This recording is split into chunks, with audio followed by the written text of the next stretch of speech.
What's up guys, Surge here. So compact flagship phones under 5 inches have become incredibly hard to find.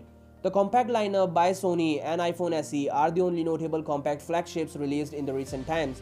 And with the users demanding huge displays every day, we are not even sure about the arrival of an iPhone SE 2. According to some reports, its launch is imminent, while according to others, it will never see the light of day. But as its predecessor has received a very good response, and after spotting certain leaks related to this small champion, we believe that it will launch very soon. Now fresh rumors are suggesting that if an iPhone SE 2 exists, it will be exclusively manufactured in India. The report comes from exactly the same source, which stated that the handset will be thoroughly made of glass to support the wireless charging feature. The leakster stated that iPhone SE 2 will be manufactured and assembled in India, unlike other Apple devices which have been manufactured in China by Foxconn. The reason could be India having import tariffs on high-tech products, and this could make Apple competitive with local phone makers.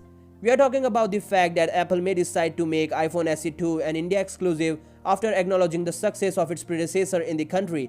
If Apple does not have plans to sell the device outside of India, it would make so much sense to manufacture and assemble it in India instead of giving the task to Foxconn and Pegatron, which are its usual manufacturers. India is the second most populated country in the world, and in India, 3 out of 9 people own a smartphone. However, we cannot ensure the reliability of the report, so take it as a pinch of salt for now. Do you believe that iPhone SE 2 exists? If yes, do you think Apple will launch its next compact device as an India exclusive? Let me know in the comments down below, and I'll see you guys tomorrow. Peace out.